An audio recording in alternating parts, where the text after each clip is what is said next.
자, 오늘 이제 문법 특강 첫 시간입니다. 중요한 시간이죠. 교재는 두 권인데 하나는 문제를 푸는 문제풀이 교재고요. 하나는 내용 설명을 적는 내용 정리하는 교재인데 이 내용 정리 교재 뒤쪽에 그 해설이 있어. 문제에 대한 해설이. 그래서 문제 풀면 요 해설 보고 다 맞춰서 오면 되겠습니다. 그렇죠? 총 6번의 수업에 이걸 이제 끝내려고 하는 거니까 좀 타이트하게 가야 된다 이렇게 생각하면 좋을 것 같아요. 일단 이제 첫 번째 OT라고 되어 있는 것부터 보면 문법의 성격에서 의사소통 규칙과 합리적 설명이 결합되어 있는 게 문법이다 이렇게 되어 있어요. 늘 얘기하지만 지금 내가 수업하고 있는 걸 니네가 들을 수 있는 이유는 우리가 서로의 생각을 주고받을 수 있는 어떤 규칙을 정해놓고 그 규칙에 따라서 의사를 소통하고 있기 때문이야. 그렇지? 근데 그 규칙이 자체가 문법이 아니고 문법은 그 규칙에 대해서 설명해 놓은 게 문법이라는 걸 이해해야 돼. 그렇지? 규칙 자체가 아니라 규칙에 대한 설명이다. 그게 문법이다. 근데 설명 중에 여러 설명이 있다는 거야. 그래서 문법이 하나가 아니야 또. 그래서 똑같은 어떤 규칙에 대해서도 설명이 다를 수 있다. 그래서 그 설명 중에 가장 합리적인 설명을 우리는 선택해가지고 그걸 문법으로 채택하고 있다 이렇게 이해해야 돼. 그래서 여러분들도 어떤 틀에다 딱 넣어가지고 외워가지고 모든 문제를 풀려고 하지 말고 합리성을 인식하고 그걸 따라가면서 풀어야 되는 거야. 그 다음에 이제 우리가 의사소통 규칙에서 이 규칙으로 자주 사용하는 게 두 가지인데 하나는 형태고 하나는 순서라는 거야. 그래서 규칙에다가 밑에 형태와 순서라고 되어 있는 거 있지? 그걸 좀 잠깐 설명하면 이런 거야. 간단히 설명해볼게. 자, 문법은 규칙 자체가 아니라 규칙에 대한 설명인데 우리가 자주 사용하는 규칙에는 형태와 순서가 있어. 이렇게. 예를 들어가지고 만약에 야 어쩌고가 어쩌고를 뭐뭐 했다 이렇게 말할 수도 있고, 그치? 어쩌고가 어쩌고를 뭐뭐 했니 이럴 수도 있잖니, 그치? 그치? 이거 한번 보자. 그러면 우리는 이 형태를 보고 이렇게 생긴 형태를 보고 얘가 지금 주어인가봐, 얘가 지금 목적어인가봐, 얘가 지금 얘는 지금 의문문인 것 같아.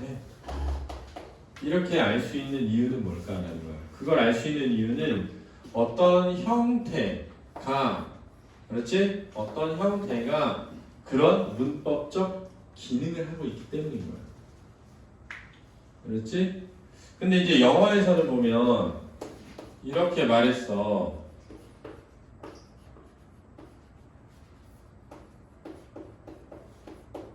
이렇게 말하면 영어에서는 야 얘가 주어야, 야 얘가 서술어야 동사, 얘가 목적어일 거야 이렇게 되는 거야. 왜냐하면 영어에서는 형태가 중요한 게 아니고 순서가 중요한 거야. 야 맨 앞에 나오는 게 주어고 그 다음에 동사인데 동사가 서술어 기능을 하는 거고 그 뒤에 나오는 게 목적어나 보어거나 이런 거야. 이렇게 순서로 문법을 정했다는 거지.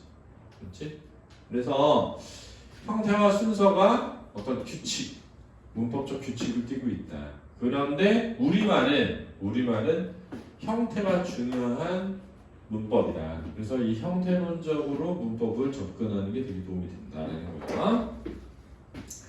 그래서 이제 그 밑에 문법 총론 있는 부분을 잠깐 살펴보면 거기에 이제 의문과 관련되어 있는 문법에 의문의 체계, 의문의 변동이 있고 단어와 관련되어 있는 문법에 형태소에 대한 거, 품사에 대한 거, 단어의 짜임에 대한 거, 단어의 의미에 대한 게 있고 문장과 관련된 것에 문장 성분에 대한 거, 문장의 짜임에 대한 거, 문장의 표현에 대한 게 있다. 그리고 규정과 관련되어 있는 어문 규정이 있고 그 다음에 중세국어 문법인 국어사 이렇게 나누고 있다는 거. 이게 이제 전체 우리가 알아야 될 문법의 틀이다. 라는 거야. 그다음 이제 3번에 보면 문법 실력을 늘리는 문장의 분석 이렇게 돼 있는데 이거 우리 매주 모의고사 보고 그 모의고사에 있는 문장 분석하라고 내가 시키잖아. 한 5개 문장씩 써서 해라. 그래서 그걸 꼭 해보면 좋다는 거야. 그러니까 무슨 말이냐면 거기다 써봐. 나는 어제 친구를 만나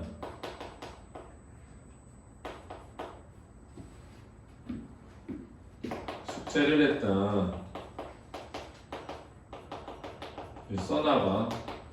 자, 이런 문장을 이제 분석하려고 해. 그러면은 내가 문법을 잘하고 싶어. 그럼 제일 먼저 뭘 해야 되냐면 이 나라는 단어가 있는데 이 뒤에 붙어있는 애가 관계연이고 어제라는 단어가 있고 친구라는 단어가 있고 뒤에 붙어있는 애가 관계연이고 만나다라는 말이 있고 숙제라는 단어 있고 뒤에 붙어있는 관계연 있고 하나 이렇게 돼 있다라는 거지. 그리고 지금 나는 채연이고 너는 관계연이고 어제는 수식어니야. 어제 만난 거죠. 채연이고 관계연이고 용언이야. 채연이고 관계연이고 용언이야. 그런데 이 용언에 이 만나다의 아가 뭐냐면 어미야. 어미인데 이 어미가 무슨 어미니? 라고 할 때 종속적 연결어미. 이렇게 종속적 연결어미. 그 at은 과거 시제 선어말 어미야. 다는 평서형 종결어미야. 이렇게. 그럼 채연인데 나는 1인칭 대명사야. 너는 보조사고 어제는 부사야. 친구는 명사야. 을은 목적격 조사고 만난다 되니까 동사야. 숙제는 명사고 을은 목적격 조사야. 하다는 한다 되니까 동사야. 요렇게 지금 이게 선생님이 한 게 뭐냐면 품사하고 형태소를 찾아놓은 거야. 그 다음에 이제 문장 성분을 내가 어디까지 알고 있지? 그래서 예를 들면 얘가 서술어야 얘가 목적어고 얘가 서술어야 얘가 목적어고 얘는 부사어야 얘는 주어고 그럼 주어 일은 어디 있니? 여기 있어야 돼. 그렇지? 그러면 여기 나는이 있어야 돼. 근데 여기 앞에 하나 있으니까 생략된 거죠. 이렇게. 그럼 얘는 지금 요 문장과 요 문장이 지금 종속적으로 이어진 거야. 이렇게 분석할 수 있으면 문법 실력이 진짜 많이 늘어. 그래서 문법 실력을 높이는 문장의 분석을 꼭 하자. 근데 지금 저는 이런 거 할 줄 모르는데요. 우리 선생님이 오늘 수업을 하면 이제 할 줄 알게 되는 거야. 그래서 이제 할 줄 알게 되면 해야 돼. 매주. 그러니까 매일 한 문장씩만 분석해도 실력이 엄청 늘거든. 그러니까 이걸 꼭 해봐라. 저거를. 그 다음 이제 문법 실력을 높이는 품사 문장 성분의 관계 이해라고 되어 있는데 요거는 선생님이 오늘 수업 끝나고 난 다음에 나중에 다시 한번 돌아가서 해줄게. 넘겨볼까? 3페이지 보자. 자, 품사 문장 성분의 관계에서 품사 문장 성분 이제 품사는 단어를 성질이 공통된 것끼리 모아 갈래를 지어놓은 것을 품사라고 하는 거야. 그래서 품사는 언 또는 사로 나오는 거야. 그래서 채언, 용언, 수식언 할 때 이 언이 품사야. 그렇지? 사도 품사다. 그래서 명사, 대명사, 수사 이것도 품사야. 그래서 품사는 언 또는 사로 나온다는 거. 그럼 거기에 보면 이렇게 돼 있어. 지울게. 지금 이렇게 생긴 단어가 있는데 이렇게 생긴 단어는 뭐냐면 끝에 뭐가 오는? 다가 오는 단어들이야. 그렇지? 끝에 다가 오는 단어들. 자, 이렇게 생긴 단어에는 용언이 있고 용언에는 동사와 뭐가 있다? 형용사가 있는 거야. 그렇지? 우리 문장에 끝에가 다로 끝나는 애를 용언이라고 하고 용언에는 동사와 형용사가 있다. 이렇게 이해하면 돼. 그렇지? 여기까지 이해되지? 그러면 예를 들면 가다, 자다, 놀다, 먹다 이런 것들을 의미하는 거야. 그렇지? 근데 이 비금을 그을 때는 사전에 실리는 기본형의 다 앞에다 비금을 그는 거야. 그렇지? 가다 하면 그러니까 예를 들면 갔다라고 했을 때 갔다를 다 앞에다가 이렇게 그으면 안 되는 거야. 왜 안 되냐면 이 같다를 사전에서 찾으면 뭐가 돼? 가? 다가 되잖니? 그러면 빗금이 가 뒤에 붙어야 돼. 그러니까 여기서도 가 뒤에 붙어야 돼. 이렇게 붙여야 돼. 그렇지? 여기 중요한 포인트야. 이거 알아둬. 그 다음에 그러면 이렇게 다로 끝나지 않는 애가 뭐가 있냐? 다로 끝나지 않는 애들 중에 뒤에 뭐가 이렇게 붙어 있는 애가 있어. 그러면은 이 뒤에 뭐가 붙어 있는 얘를 뭐라 하냐면 체언이라고 하는 거야. 체언. 붙어 있는 애는 관계연이라고 하는 거야. 그렇지? 체언이라고 하고 관계연이라고 한다. 이렇게 뒤에 붙어 있는 애 앞에 있는 이 체언에는 명사, 대명사, 수사 이렇게 세 가지가 있고 관계하는 조사가 있는 거야. 이렇게. 그럼 이제 잘 봐. 용언이 아닌 애 중에 뒤에 뭐가 붙어 있는 체언이 아닌 애 중에 수식언이라는 애가 있어. 수식언은 뭐냐면 뒤에 있는 애를 구체적으로 꾸며주는 애를 수식언이라고 그러고 이 수식언에는 관형사와 부사가 있어. 그러면 얘도 아니고 얘도 아니고 얘도 아닌 애 중에 뭐가 있냐면 독립언이라는 애가 있고 이 독립언에 바로 감탄사가 있는 거야. 그래서 숫자를 세보면 하나, 둘, 셋, 넷, 다섯 개잖니. 그래서 위에 있는 걸 오품사라고 하고 하나, 둘, 셋, 넷, 다, 일곱, 여덟, 아홉 개잖니. 밑에 있는 걸 구품사라고 하는 거야. 근데 품사가 뭐냐? 아까 여기 위에서 설명해 줬잖아. 단어를 성질이 공통된 것끼리 모아서 갈래를 지어 놓은 것을 품사라고 하니까 이 품사라는 건 단어의 종류야.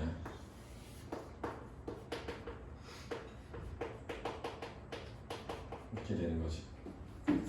그래서 사실은 이제 단어라는 건 단어의 종류와 단어의 의미 이 두 가지가 문법적 범주에서 시험에 나오는 거야. 근데 이 단어의 종류에는 두 가지가 있어.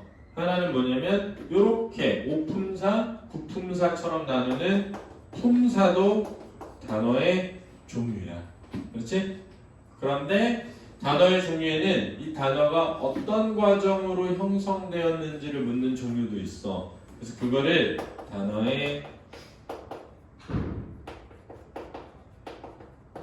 형성이라고 하는 거야. 이 단어의 형성에는 단일어와 뭐, 복합어, 합성어, 뭐, 파생어 이런 것들이 있는 거야. 그렇지? 자, 그래서 다시.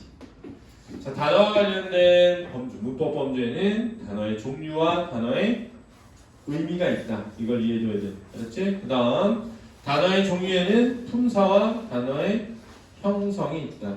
단어의 형성에는 단일어와 뭐 복합어가 있다. 복합어에는 합성어와 파생어가 있죠. 이해되니? 그래서 단어의 의미가 있다. 요 중에 지금 우리가 요걸 하고 있는 거야. 내가 지금 문법의 범주 중 어디를 하고 있는지를 알아야 돼. 그래서 제일 첫 번째는 단어의 종류에는 다로 끝나는 애, 그렇지 않은 애 중에 뒤에 뭐가 붙어있는 애, 그렇지 않은 애 중에 뭘 꾸미는 애, 그것도 아닌 애 이렇게 있구나. 그래서 순서를 지켜서 찾는다. 제일 먼저 용언을 찾고 용언이 아니면 체언인가? 체언이 아니면 수식언인가? 수식언이 아니면 독립어이구나. 이렇게 찾아야 돼. 그래서 반드시 문법을 할 때는 요 순서대로 품사를 찾아간다. 그런 다음 용언이면 동사 아니면 형용사잖아. 동사인가 형용사인가. 체언이면 명사, 대명사, 수사 중에 하나잖아. 명사인가 대명사인가 수사인가 이렇게 해야 된다는 거야. 무슨 말이냐면 만약에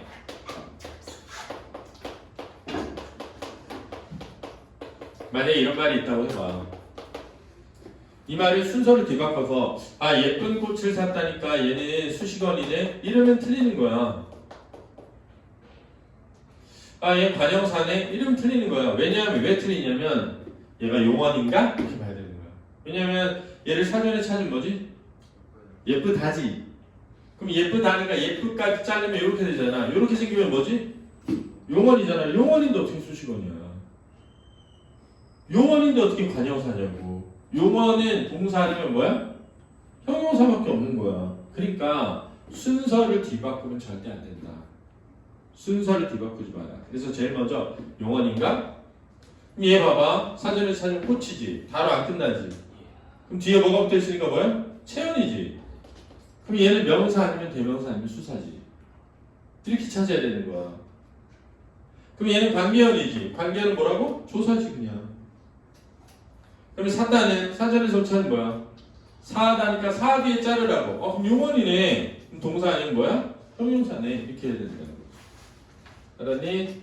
중요하다. 여기 책 가져가야 돼. 뭐야? 됐죠? 자, 그래서 무조건 우리는 요 순서를 꼭 지킨다. 요 순서를 지키지 않으면 문법을 잘할 수가 없다라는 거야. 그래서 그 밑에 보면 용어는 동사, 형용사, 치어는 명사, 대명사, 수사, 관계어는 조사, 수식어는 관형사, 부사, 독립어는 감탄사가 있는데 각각은 이런 의미를 지닌다라는 거야. 됐니? 자, 여기까지 질문해봐. 없어? 좀 빨라도 복습하면서 다시 공부하면 돼. 알았지? 자, 넘겨볼까? 한 장. 자, 이제 넘기면 문장 성분이란 뭐냐 라는 얘기가 있는데 이건 왜 먼저 하고 있냐면은 이 품사라고 하는 건 단어의 종류인데 이 단어의 종류들이 모여서 문장을 이루거든? 문장을 이루는 요소를 문장 성분이라고 그래.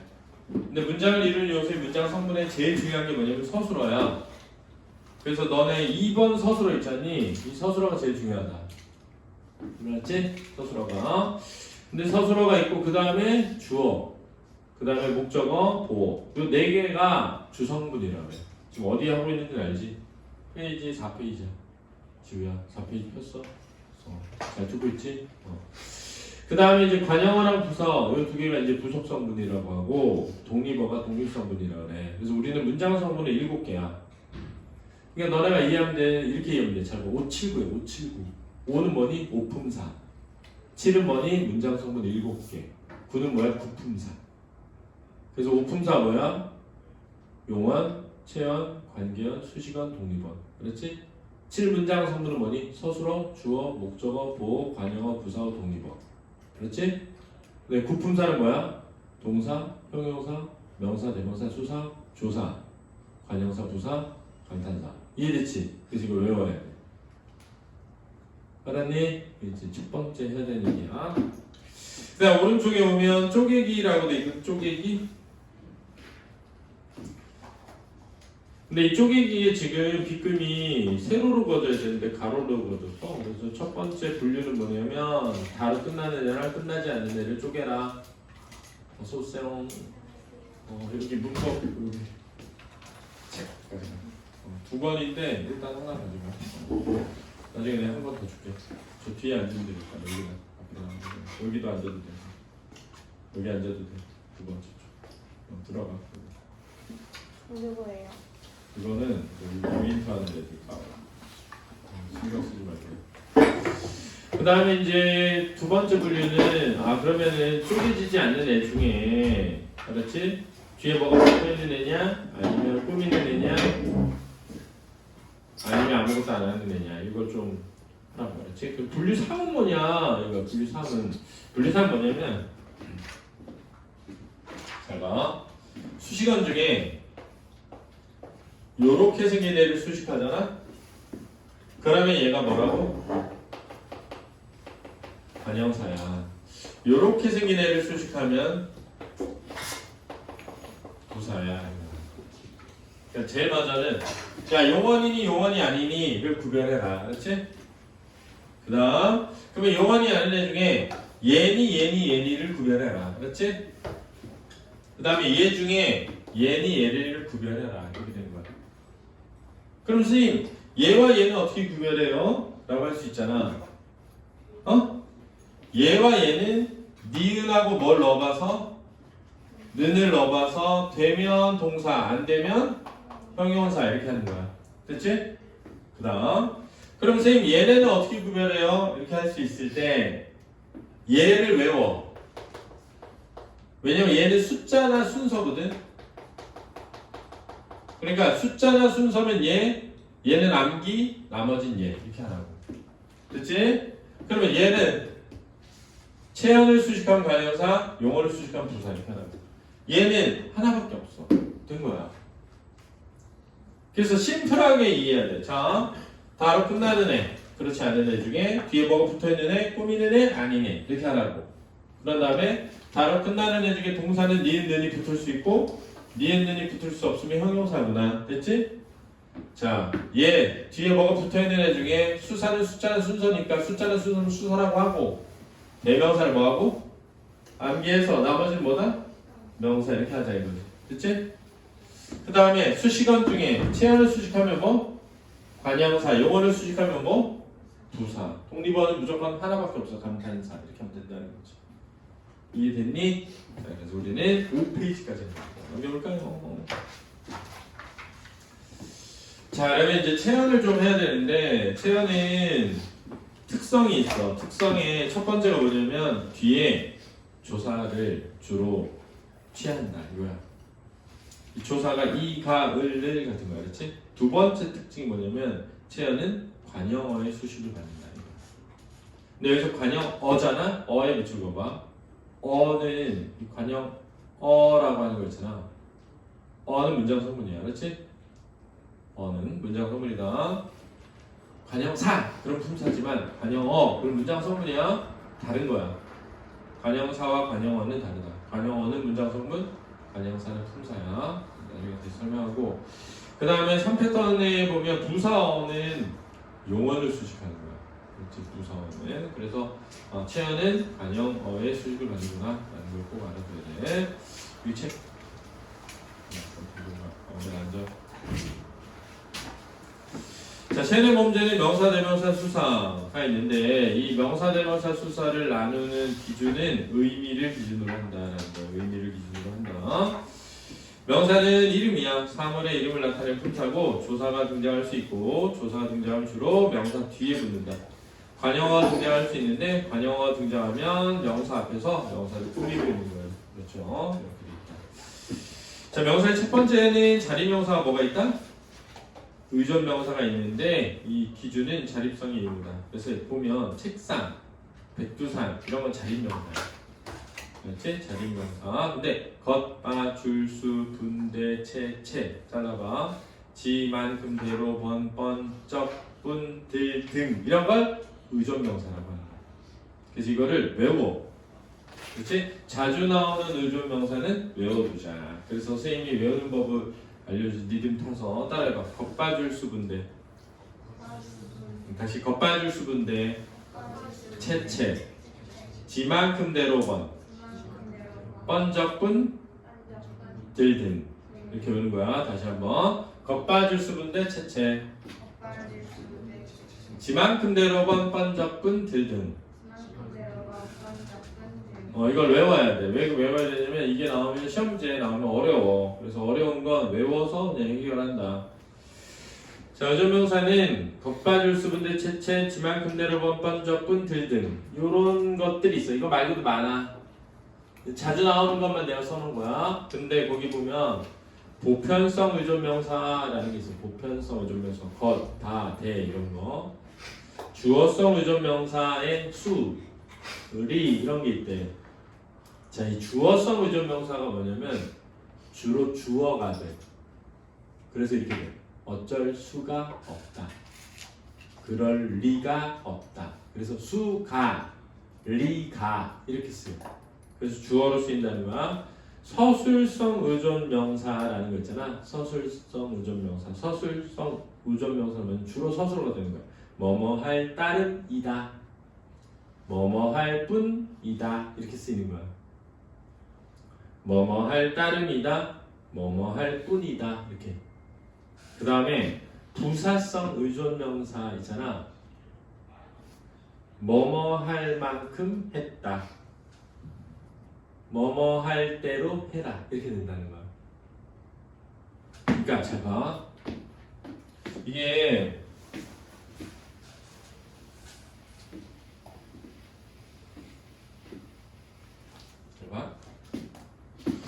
자, 다가 아닌 애 중에 뒤에 뭐가 붙어있는 애를 뭐라고 한다? 체연이라고 해. 그치? 근데 체연에는 뭐가 있어? 명사가 있는데 명사는 뭐냐면 이름이야 이름. 사람이나 사물의 이름을 나타내면 그냥 다 명사야. 그렇지? 사람이나 사물의 이름을 나타내면 명사라고 해. 그런데 이 명사에는 자립 명사가 있어. 자립 명사라는 건 뭐냐면 혼자 쓸 수 있는 거야. 그리고 의존 명사라는 게 있어. 의존 명사는 뭐냐면 혼자 쓸 수 없는 거야. 혼자 쓸 수 없는 게 뭐예요? 이럴 수 있잖아. 혼자 쓸 수 없는 게 뭐예요? 이럴 수 있는데 잘 봐. 나는 좋은 것을 샀다 이랬어. 나는 좋은 것을 샀다 이랬을 때 잘 봐. 나 채연이잖아. 뒤에 뭐가 붙어있으니까 좋다 용언이지. 것 채연이란 말이야. 뒤에 뭐가 붙어있거든. 사다 이렇게 돼 있단 말이야. 용언이란 말이야. 근데 이 것은 좋은을 빼고 쓸 수가 없어. 나는 것을 샀다. 안 된다는 거야. 나는 것을 샀다. 안 된다는 거야. 그러니까 이 것은 좋은이라는 말에 의존해 있어서 얘를 의존 명사라고 하기로 한 거야. 그래서 의존 명사란 뭐냐 결국은 앞에 반드시 꾸며주는 관형어가 있어야만 쓸 수 있는 명사. 그래서 관형어에 의존해 있는 명사다. 그래서 의존 명사라고 하기로 한 거야. 근데 좋은 것이 필요하다. 이러면 것이 필요하다. 안 되지 않니? 그러니까 이 좋은은 꼭 필요해. 그치? 그러니까 이 좋은이라는 관형어에 의존해 있는 이 명사 것은 의존 명사지. 근데 이 의존 명사는 주어로도 쓰이고 목적어로도 쓰이잖아. 근데 그것은 좋은 것이다. 이러면 서술어로도 쓰이거든. 그러니까 주어로도 쓰이고 목적어로도 쓰이고 서술어로도 쓰이고 두루두루 다 쓰이는 의존 명사를 보편성 의존 명사라고 하는 거야. 근데 수라는 의존 명사도 있다는 거야. 잘 봐. 그럴 수를 없다. 이상하잖아. 그럴 수이다. 이상하잖아. 근데 그럴 수가 없다. 이건 자연스럽지, 그지? 그래서 수라는 의존 명사는 이 그럴이 없이는 쓸 수가 없어. 수가 없다. 안 되잖아? 그러니까 그럴이라는 말은 그러하다, 즉 그렇다에 리을이 붙은 관형어거든. 관형어에 의존하는 의존 명사인데 이 의존 명사는 주어로 쓰이니까 얘를 주어성 의존 명사라고 하자. 이렇게 된 거야. 그러면 이 수만 뭐였냐? 리가 있다는 거야. 그럴 리가 없다. 그럴 리를 이상하잖아. 그럴 리이다 이상하잖아. 이해됐어? 그런데 의존명사 중에 서술성 의존명사는 주로 따름이다, 뿐이다처럼 따름이, 뿐이 이렇게 잘 안 쓴다는 거야. 따름을, 뿐을 이렇게 잘 안 쓴다는 거야. 따름이다, 뿐이다 서술어로 주로 쓰이는 의존명사라는 거야. 이해됐지? 근데 여기서 부사성 의존명사가 사실 좀 중요해. 왜 중요하냐면 앞에 봐봐.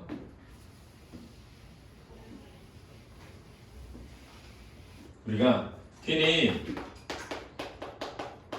노력할 만큼 했다. 이렇게 나오잖아. 그는 자기가 노력할 만큼은 했어. 이렇게. 그러면 이 노력할을 빼고 그는 만큼 했다. 안 돼. 근데 노력할은 노력하다의 리을 관형 사용 어미가 붙은 관형어야. 그러니까 이 관형어에 의존하는 만큼은 무슨 명사야? 의존 명사인 거야. 근데 얘가 문장성분이 원이 그러면 그만큼을 했다니까 목적어 아니야? 이렇게 되는 거야. 근데 놀랍게도 이만큼은 문장성분이 목적어 아니라 뭐야? 부사어야. 그래서 만큼 했다 이렇게 하는 거야. 을을 빼고. 그러니까 우리가 이렇게 합리적으로 추론해 보면 이만큼이 목적어처럼 느껴지는데 실제로 문법에서는 부사어로 다루고 있거든. 그러니까 부사성 의존명사 만큼 하고 대로는 외워두자. 그렇지? 됐니? 그 다음 단위성 의존명사도 있다는 거야. 뭐 세 개 할 때 개, 그렇지? 네 명 할 때 명, 다섯 군데 할 때 군데 이런 거. 됐니? 자, 주의해 보면 의존명사는 조사와 헷갈려서는 안 된다는 거야. 그래서 할 만큼의 만큼은 의존명사지만 너만큼의 만큼은 조사인 거야. 그럼 이건 어떻게 판단하느냐? 할 만큼은 하다의 리을이 붙은 관형어고 너만큼은 너라는 체현 뒤에 붙은 관계연이라는 거야. 그래서 관형어 뒤에 오면 의존명사지만 체현 뒤에 오면 뭐다? 조사니까 조사냐 의존명사를 구별할 때는 앞에 뭐가 왔는지를 봐라. 앞에 체현이 오면 조사고 앞에 체현이 아니면 뭐다? 의존명사다 이거지. 이해되니? 이거를 그렇게 구별하라는 거야. 일단 자립명사가 단위를 나타내는 경우도 있다. 이 경우는 의존명사가 아니라 뭐라고? 자립명사다. 예를 들면 친구 5사람과 함께 도서관에 갔다라고 할 때 여기서 사람은 단위를 나타내는 명사야. 그런데 이 사람은 의존명사가 아니라 그냥 자립명사다. 앉은 자리에서 밥 2그릇을 먹었다 할 때 이 그릇도 단위를 나타내. 그렇지? 그러나 의존명사가 아니라 자립명사가 단위를 나타내는 것이다. 할아버지께서 밥을 몇 숟가락 겨우 드셨다 할 때 숟가락도 단위를 나타내지만 자립명사고 나는 서너 발자국 뒤로 물러서다가 할 때 발자국도 단위를 나타내지만 자립명사다. 세 번째, 의존명사와 어미를 구별하는 문제가 나올 수 있다. 예를 들면 의존명사 지라는 게 있는데 이 지는 시간과 함께 쓰인다. 그래서 그가 떠난 지 3년이 지났다 할 때 이 3년에다 밑줄 그어봐. 자, 이렇게 시간이 뒤에 나오는 이 지는 기간이기 때문에 의존명사가 된다. 하지만 어미의 니은지나 리을지라는 것도 있어요. 그가 얼마나 부지런한지 모른다. 이때 보면 부지런한지 할 때 부지런한 띄고 지를 쓰지 않고 부지런한지 붙여 쓴다. 왜냐면 이 지는 시간을 나타내는 게 아니니까 어미인 거예요. 그래서 붙여 쓰는 거예요. 이해되니? 중요하다. 그 다음 의존명사 개라는 게 있어. 개. 야, 너 정말 할 게 많아? 할 때 할게. 이 개는 것이라는 의미다. 할 것이 많아 이렇게. 근데 어미에 리을 개가 있어. 오늘은 내가 요리할게. 요리할 띄고 개 이러면 안 돼. 요리할 것이 이렇게 안 되잖아. 됐니? 조심해라. 별표 쳐놓고. 그 다음 의존명사 바라는 것도 바. 이것도 것의 의미인데 느낀 바가 뭐니? 이럴 때 바. 근데 어미 니은 바도 있다. 니은 바는 뭐냐면 뒤에 있는 사실을 말하기 위한 상황일 때.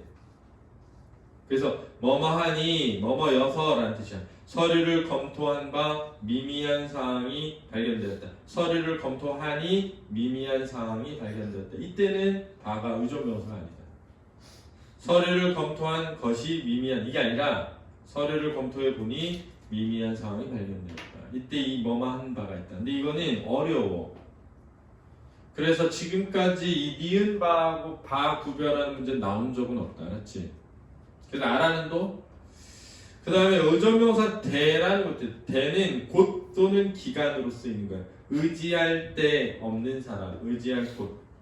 가는 데가 어디니 할 때 곳. 책을 읽는데 3일이 걸렸다. 시간.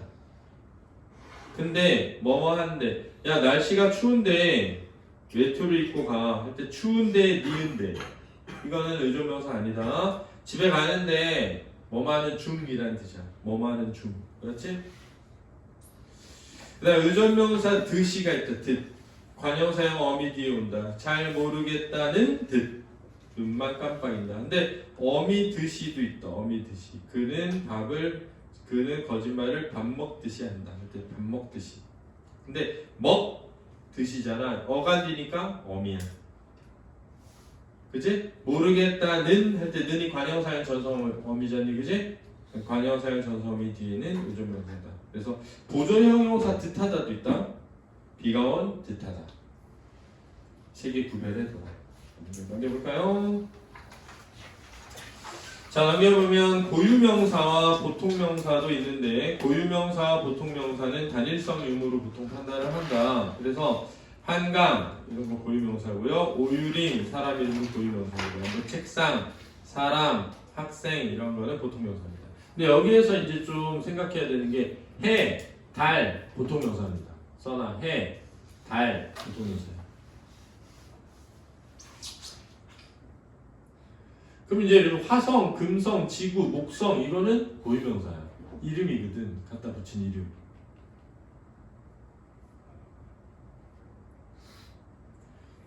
그러면 이제 예를 들면 해 하나 아니에요? 달 하나 아니에요? 이럴 수 있는데 해와 달은 보통명사 취급한다.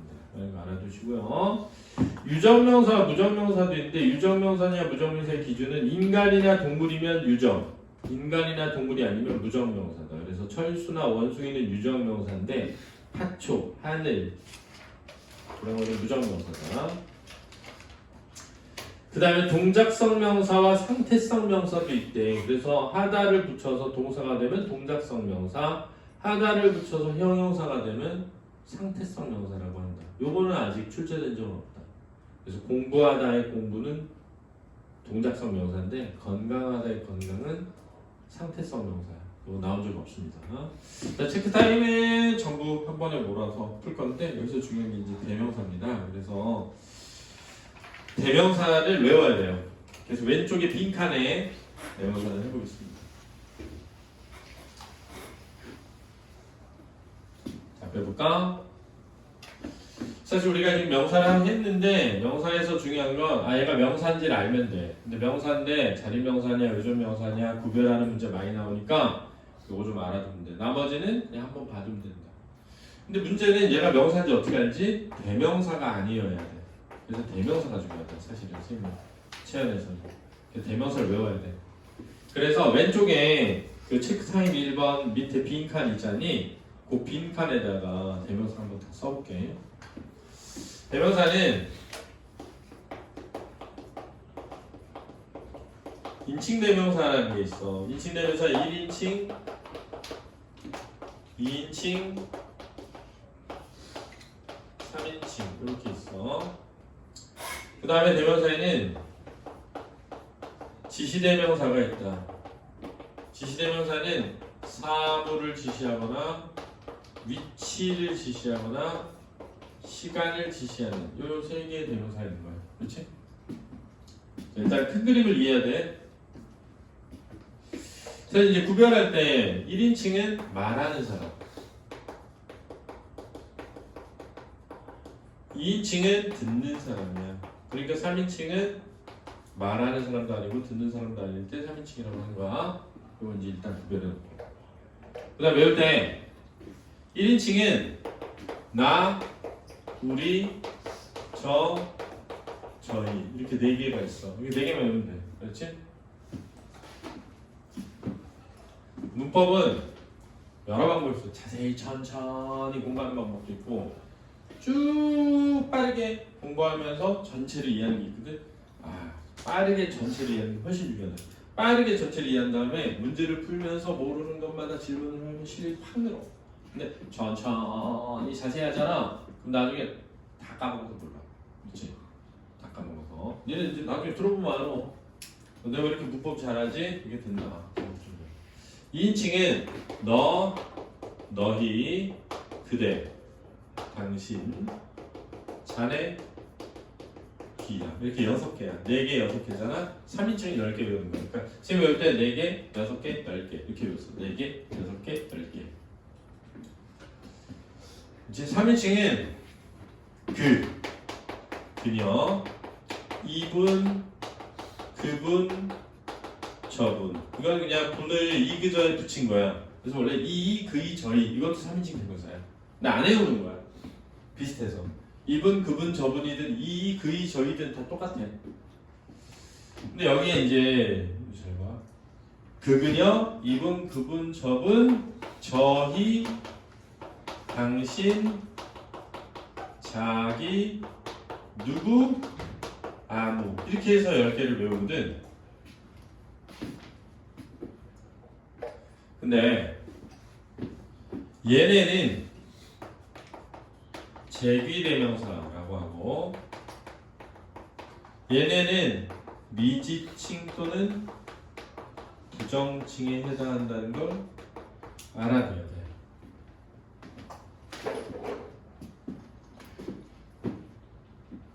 그러니까 내가 얘기해주고 싶은 건 1인칭은 이 4개고 2인칭은 이 6개지만 3인칭 많아. 많은데 내가 10개를 뽑아서 외우게 시킨 거지. 이거 말고도 있어. 여기서 이해를 해야 되는 지점이 있는 거야. 자, 왜 이해를 해야 되는 지점이 있냐면 잘 봐. 여기에 지금 저희가 있잖니. 근데 여기도 저희가 있잖아. 여기에 당신이 있는데 여기도 당신이 있잖아.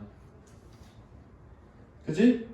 그럼 왜 차이가 나느냐? 저희가 말하는 사람이면 1인칭이고 저희가 말하는 사람이 아니면 3인칭인 거야. 당신이 듣는 사람이면 2인칭이고 당신이 듣는 사람이 아니면 뭐야? 3인칭이 되는 거야. 그러니까 예를 들어서 잘 봐. 할아버지 당신께서 너에게 남긴 물건이야. 이렇게 말했어. 그러면 내가 사전에서 단어를 찾는데 할아버지 찾아, 당신 찾아, 남는 거 세모, 너 찾아, 남는 거 세모, 남기다, 물건 찾아, 남는 거 세모야. 지금 이렇게 돼 있거든? 근데 당신 외웠잖아. 근데 이 너도 외웠잖아. 너는 2인칭 대명사잖아. 그지? 그럼 이 너가 당신이 아니지. 당신은 할아버지야 지금. 할아버지 당신께서 너에게 남긴 물건이야. 이런 말을 들어본 적이 없을 수도 있어. 그래서 잘 이해 안 될 수 있는데, 그래서 할아버지 당신께서 너에게 남긴 물건이야 이럴 때 당신은 할아버지야. 그러니까 너가 아니야. 너가 아닌 당신은 몇 인칭? 3인칭인 거야. 근데 저희, 당신, 자기는 3인칭 무슨 대명사?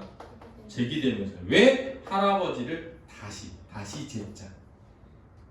앞에 나온 사람을 다시 지칭할 때 쓰는 대명사를 제기대명사라고 하는 거야. 그러니까 예를 들어서 이런 것도 나올 수 있어.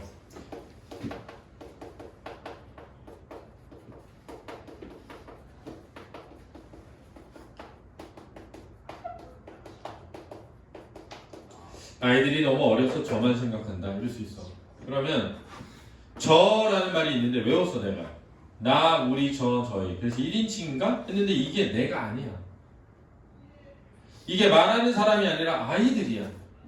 그치? 야, 아이들이 너무 어려서 자기만 생각해. 이런 뜻이잖아. 저만 생각한다. 이렇게. 그럼 얘는 3인칭이야. 근데 안 외웠어. 그래서 3인칭이야. 왜냐면 내가 1인칭, 2인칭은 이거밖에 없으니까 외우라고 한 거고 3인칭은 말하는 사람도 아니고 듣는 사람도 아닌 거야. 근데 이게 1인칭 대명사 있지만 말하는 사람이 아니잖아. 몇 인칭이야? 3인칭이야. 근데 앞에 나와 있는 애를 다시 가리키잖아. 3인칭 무슨 대명사? 제기대명사. 이렇게 하라고. 이해되니? 그러니까 시험에 이런 적도 있어. 결과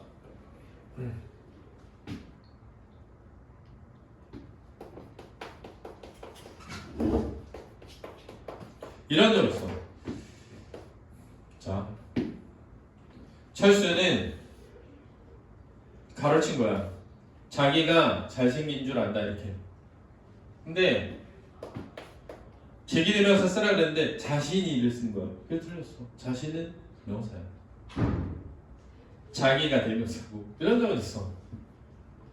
그래서 내가 자기 넣어놓은 거야. 이 자기의 높임말이 당신이야. 이게 당신은 높임말. 할아버지는 당신을 써야 돼. 그렇지? 알아둬라. 여기까지 일단. 그 다음에 외워. 따라해봐. 나우리 저저히. 다시. 나우리 저저히. 너너희 그대 당신 자네기야. 이렇게 리듬을 타서 외우는 거야. 나우리 저저히. 너너희 그대 당신 자네기야. 외우기 쉽다. 너너희, 너희 복수니까 너너희, 그대 당신, 자네 귀하. 자네 귀하는 잘 안 써. 귀하는 편지에다 쓰는 거야. 배철수 귀하 이렇게 해가지고. 그렇지? 그러니까 그다음에 이제 그랑 그녀, he, she잖아. he, she, 그 그녀. 그다음에 이분 그분 저분, 저희 당신 자기 누구와 뭐 이렇게 외우는 거야. 따라해봐. 그 그녀, 이분 그분 저분, 저희 당신 자기 누구와 뭐. 이게 왜 중요하냐면 대명사를 외우면 나머지가 명사잖아. 수사는 숫자 순서인데 일단 체연이면 명사 아니면 대명사 아니면 수사잖아. 근데 체연이야. 숫자가 아니니까 수사가 아니야. 대명사를 외웠더니 대명사가 아니니까 명사야. 명사인데 이상해. 앞에 있는 관용어를 생략해서 못 써. 그럼 무슨 명사? 의존명사. 이렇게 가는 거야. 그러니까 큰 덩어리에서부터 찾아가는 거야. 알았어? 아니야. 자꾸 윙크하면 안 돼. 선생님 결혼했어. 유혹하면 안 돼. 그렇지? 자꾸 윙크해가지고 선생님 마음을 설레게 하면 안 되는 거야. 그렇지? 알았어? 이해됐지? 중요하다. 그래서 인칭 대명사 이게 다야. 근데 이제 여기서 미지칭은 뭐고 부정칭은 뭐냐 이걸 좀 설명하려고 하는데 미지칭은 정해져 있는데 모르는 거야. 그렇지? 미지칭이 뭐라고? 정해져 있는데 모르는 게 미지칭이야. 그렇지? 그럼 부정칭 뭐냐? 잘 들어. 정해져 있지 않아서 모르거나 정해져 있는데 정해지지 않은 것처럼 말하는 거야. 그러니까 예를 들어볼게. 야, 너 어제 누구 있어? 아, 누구 있어? 누구 만났어? 누구 만났어? 몰라, 알아. 누구 만났는지 알아, 몰라. 야, 잘 봐. 엄마가 물어봤어. 야, 너 어제 누구 만났어? 자, 누구 만났어? 모르지. 정해져 있는데 모르지. 미지칭이잖아. 엄마 내가 말하면 알아? 내 친구를 다 알아? 아, 그냥 누구 만났어. 그럼 그 누구는? 부정칭이야. 왜? 왜? 정해져 있지. 근데 특정하지 않고 말했지. 내가 아는데. 그래서 잘 봐. 엄마는 야, 너 어제 누구 만났니? 그랬어. 지금 엄마는 얘가 누굴 만난 게 정해져 있는데 몰라서 물어봤지. 그러니까 뭐라고? 미지칭이야. 근데 엄마 내가 말하면 알아? 야, 누구 만났어. 나는 알아 몰라? 알아. 누군지 안단 말이야. 내가 어제 만났으니까. 정해져 있고 아는데 정하지 않고 말했지, 그지? 뭐라고? 부정칭이야. 야, 우리 뭐 먹을래? 부정칭이야. 왜? 정해져 있지 않아서 모르지. 야, 너 어제 뭐 먹었냐? 미지칭이야. 정해져 있는데 모르잖아. 이해되니? 그러니까 이게 진짜 중요한 거야. 자, 봐 다시. 미지칭은 정해져 있는데 모르는 거야. 알았지? 됐니? 그렇지? 부정칭은 정해지지 않아서 아직은 모르거나, 그렇지? 정해져 있고 알아. 근데 특정하지 않거나 이러면 우리가 부정칭이라고 하는 거야. 그래서 꼭 개념적으로 알아. 왜 내가 이렇게 가르치냐면 일반적으로 많은 그 문법 가르칠 때는 그냥 모르는 거, 정해지지 않은 거 이렇게 한단 말이야. 그러면 안 된다.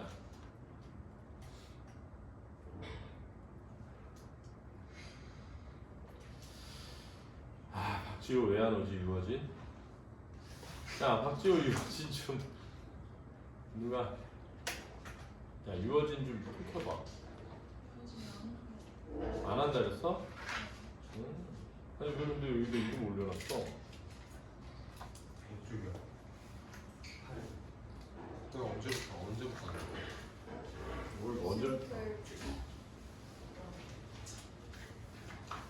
네, 맞습니다.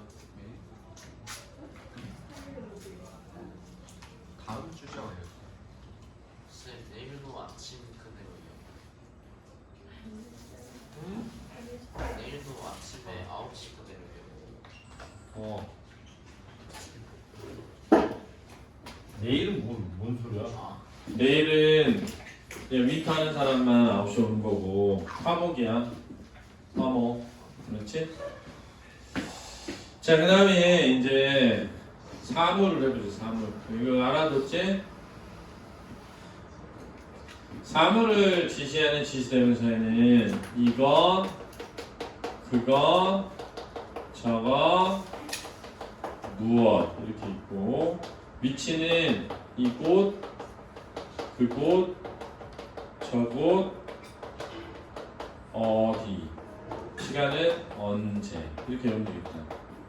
근데 여기, 거기, 저기도 대명사야. 여기, 거기, 저기도. 그렇지?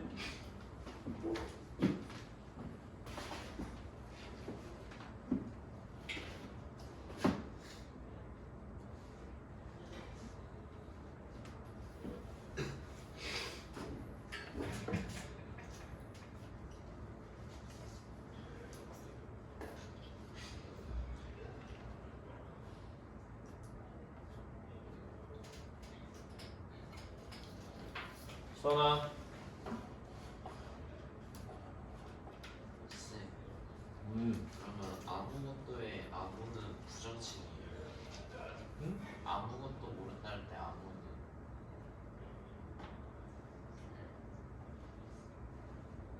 부정치.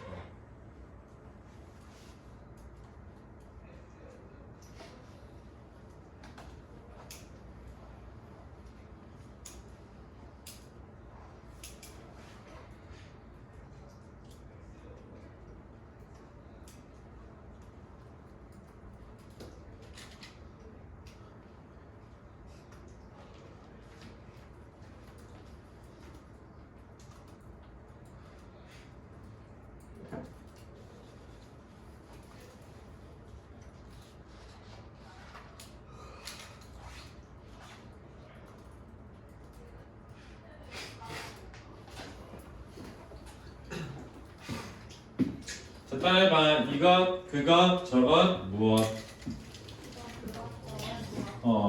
이곳, 그곳, 저곳, 어디,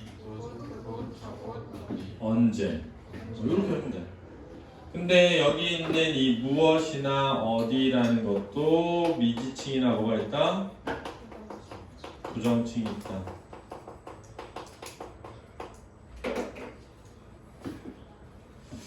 그럼 이제 여기 봐봐. 얘네를 다 외우면 얘네가 아니면 명사인 거지. 그러니까 쉬워지는 거지. 수사는 숫자나 순서를 나타내면 되는 거고. 그치? 언더스탠드? 그럼 끝났어. 자, 그럼 이제 대명사 보자. 대명사는 사람이나 사물의 이름을 대신하거나 명사를 통하지 않고 대상을 가리킬 수 있는 품사래. 그래서 조사가 등장할 수 있죠. 뒤에 조사가 등장하면 주로 대명사 뒤에 붙죠. 관형어가 대명사 앞에서 대명사를 꾸밀 수 있고요. 인칭 대명사는 1인칭, 2인칭, 3인칭이 있는데 기준은 화자는 1인칭, 청자는 2인칭 이렇게 되는 거야. 주의, 같은 표기의 다른 인칭을 유의해야 한다. 그래서 1인칭의 나으리, 저저희, 2인칭의 너너희, 그대 당신, 자네 비하, 3인칭의 그 그녀, 이분 그분 저분, 이 그이 저희 이런 것도 있다. 제기대명사의 저, 저희, 당신, 자기 등이 있다. 그래서 한 문장 안에서 나온 체언을 되풀이하지 않고 다시 받을 때 사용하는 걸 제기대명사라고 해. 미지칭과 부정칭에 아무 또는 누구가 있다라는 거야. 됐죠? 자, 예를 들어서 널 좋아해 할 때 너 2인칭 대명사야. 우리 사귀자 할 때 우리 1인칭 대명사죠. 우리 아내가 임신했어 할 때 우리 1인칭 대명사야. 그런데 앞에 있는 우리 사귀자는 나와 너야.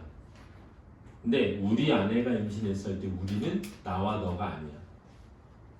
나야. 알았지? 됐니? 그래서 똑같은 우리여도 나타내는 대상이 다르다는 거야. 시험에 나온 적 있어. 저는 그 일을 모릅니다 할 때 저는 1인칭 대명사지. 그런데 그는 저도 모르게 울음을 터뜨렸다의 저는 3인칭 제기 대명사인 거야. 이해되니? 철수는 그가 천재라고 생각한다 라고 할 때 이 그가 천재라고 생각한다 할 때 그는 철수가 아니어야 돼. 알았지? 됐니? 철수는 자기가 천재라고 생각한다 라고 할 때 자기 있지? 이 자기는 철수야. 그렇지? 그래서 철수가 자기를 천재라고 생각하면 그가라고 안 하고 뭐라고 해야 돼? 자기가라고 해야 된다는 거야. 근데 물론 이걸 명사로 바꿔서 자신이라고 할 수 있다. 알았지? 틀렸다는 건 아니야. 지시대명사에는 사물을 나타내거나 장소를 나타낼 수 있다는 게, 이 처소라는 말은 옛날 표현이야. 이 위치, 장소를 나타내는. 사물 지시에 이것, 그것, 저것, 무엇 이런 게 있다고. 그렇지? 공간 지시에 여기, 이쪽, 거기, 그쪽, 저기, 저쪽, 어디 이런 거 있고, 시간 지시에 언제도 있다. 지시대명사는 지시 관형사랑 구별할 수 있어야 되는데 팁은 조사를 넣어보면 좋다. 이것이 할 때 이것 지시대명사거든. 이 장면 할 때 이 지시 관형사다. 여기가 바로 내 고향이다 할 때 여기가 조사 붙어있잖니? 지시대명사죠. 그 다음에 부정칭과 미지칭. 부정칭은 대상이 정해지지 않아서 모르거나 모르는 거. 미지칭은 대상이 정해져 있는데 모르는 거. 부정칭에는 알지만 굳이 밝히지 않은 것도 있습니다. 그렇죠? 아까 했지? 그래서 부정칭이 아무, 누구, 무엇, 어디. 근데 부정칭 뒤에는 주로 조사 뭐뭐나 뭐뭐든지 뭐뭐라도가 붙는다. 아무나 누구든지 무엇이라도 어디라도 이렇게. 의문문으로 바꾸면 응, 아니로 대답이 가능할 때가 많다. 미지칭은 누구, 무엇, 어디 등이 있는데 정해져 있는데 알 수 없는 경우가 미지칭이고, 의문문으로 바꿀 때 응, 아니가 아니라 누구 만났니? 아니. 누구 만났니? 응. 안 된다고 했지. 이해됐지? 자, 그래서 예문에 보면 누구나 와라, 누구라도 환영한다. 이렇게. 누구를 찾으세요? 철수요. 이렇게. 이것은 누구의 책이냐? 무엇이든 물어보세요. 이것은 무엇인가요? 등등이 나올 때 누구나 와라, 누구라도 환영한다. 부정칭이죠. 누굴 찾으세요? 자, 정해져 있는데 모르잖아. 누구는 뭐야? 미지칭이지. 그지? 그러니까 철수요. 응? 아니가 아니라 철수요. 이렇게 돼. 이건 누구 책이니? 누구? 철수요. 되니까 미지칭이지. 무엇이든 물어보세요. 부정칭이지. 네. 되잖아. 이건 뭔가요? 네. 안 된다고. 사과요. 그러니까 뭐라고? 미지칭이지. 이해됐니? 넘겨볼까요? 자, 수사는 사물의 수량이나 순서를 나타내는 품사예요. 자, 여기서 중요한 게 뭐냐면 숫자를 세거나 순서를 셀 때 쓰는 게 수사야. 중요하다. 숫자를 세거나 순서를 셀 때 쓰는 게 수사야. 그 조사 등장할 수 있고, 조사 등장하면 주로 수사 뒤에 붙어요. 양수사는 수량을 나타내는 건데 하나, 둘, 셋, 넷, 1, 2, 3, 4 이런 게 있다. 서수사는 순서를 나타내는데 첫째, 둘째, 셋째, 넷째, 제1, 제2, 제3, 제4. 주의. 그래서 내 아이들 중 첫째는 의사고 둘째는 변호사야 라고 할 때 첫째와 둘째는 순서를 센 게 아니다. 그래서 얘는 뭐야? 명사야. 자, 수사는 수관형사와 헷갈리지 말자. 격조서를 넣어보자. 오늘도 셋이 놀았다 할 때 셋 동그라미 쳐봐. 이세모 채연이지? 그러니까 수사죠.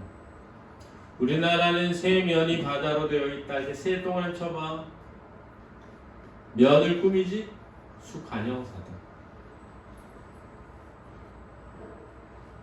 그래서 명사대명사 수사를 기능상 체언이라고 한다. 체언이란 몸통이라는 뜻이야. 말의 몸통. 책사임투는 이따 풀어보고요. 품사의 통용 볼까? 자, 여기 봐봐. 명사와 뭐? 수사를 구별하자. 의견이 하나로 모였다 할 때 하나 명사입니다. 의견을 센 게 아니야. 의견이 동일해졌다는 뜻이야. 알았지? 의견이 하나로 모였다. 하나 뭐라고? 명사야. 칸트는 자유를 둘로 나눴다. 하나는 소극적 자유, 하나는 적극적 자유이다 할 때 하나, 뒤에 하나, 둘 다 명사다. 내게 하나뿐인 그대, 하나도 즐겁지 않다 할 때 하나도 뭐라고? 명사야. 숫자를 센 게 아니야. 첫째가 대학에 합격했다. 신발은 첫째로 발이 편해한다. 이 첫째로는 무엇보다라는 뜻으로 썼다는 거야. 순서를 센 게 아니라. 그래서 명사야.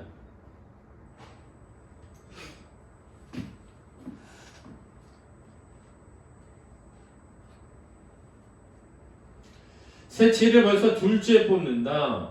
그 녀석이 깬 유리창이 이걸로 셋째다 할 때 이 둘째, 셋째도 명사야. 그렇지? 그래서 여기 나와 있는 거는 선생님이 네이버 사전에 나와 있는 국립국어원 표준국어 대사전에 예문에 나와 있는 명사 예문이야. 그러니까 이건 틀릴 리가 없어. 그러니까 요것만 알아면 돼. 그다음 명사와 부사의 구별. 요것도 좀 잘 보자. 명사만 있는 단어 요사이, 요새, 글피야. 야, 요새에 제가 좀 이상한 것 같아. 이렇게 우리 글피에 만나자. 글피 만나자 안 돼, 알았지? 글피에 요사이에 요새 글피 명사만 있다. 그럼 부사만 있는 거 금세, 금방, 어느새, 어느덧, 오래 이런 거 부사만 있는 거야. 자, 그러면 명사랑 부사가 모두 있는 단어 그저께, 그제, 어제, 오늘, 내일, 모레. 그렇지? 자, 오늘을 기준으로 봐봐. 오늘을 기준으로 어제 있지? 그제 있지? 그저께 있는 거야. 그렇지? 오늘 그저는 내일 있지? 모레 있지? 글피 안 돼. 글피는 뭐라고? 명사. 그 다음 한참, 잠깐, 잠시. 그럼 얘네들은 명사도 있고 뭐도 있다고? 부사도 있잖아. 그럼 잘 봐. 얘네들이 부사어로 쓰면 부사야. 그렇지? 봐봐. 봐봐.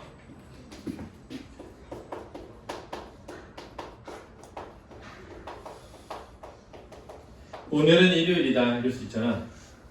근데 야 오늘 일요일이다 이럴 수도 있잖아.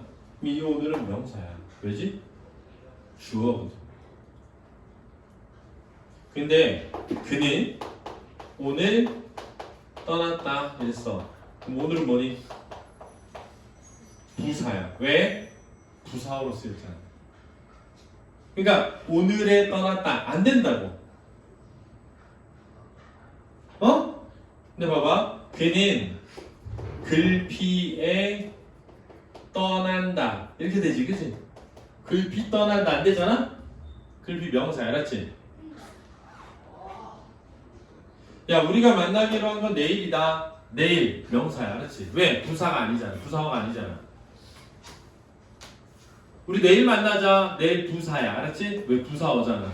이해됐어? 자 명사만 있는 단어 있어. 부사만 있는 단어 있어. 명사도 있고 부사도 있는 단어 있어. 그럼 명사도 있고 부사도 있는 단어는 그럼 언제가 명사고 언제가 부사예요? 부사어로 쓰이면 부사. 그렇지? 나머지는 뭐? 명사. 됐니? 그 다음에 대명사와 부사 모두 있는 단어에 뭐가 있다? 언제. 언제. 알았지? 언제가 우리 만나는 날이지? 이럴 때 대명사 알았지? 미지층이지. 알았지? 야 언제가 우리 결혼한 날이었지? 정해져 있잖아. 까먹은 거잖아. 미지층 대명사지. 이해됐어? 요래 접근하는 거. 그래서 여기 중요하다. 여기 별표 쳐놓고 외워두자. 됐니? 자 그러면 10분 쉬었다가 전개하는 거 보겠습니다. 필기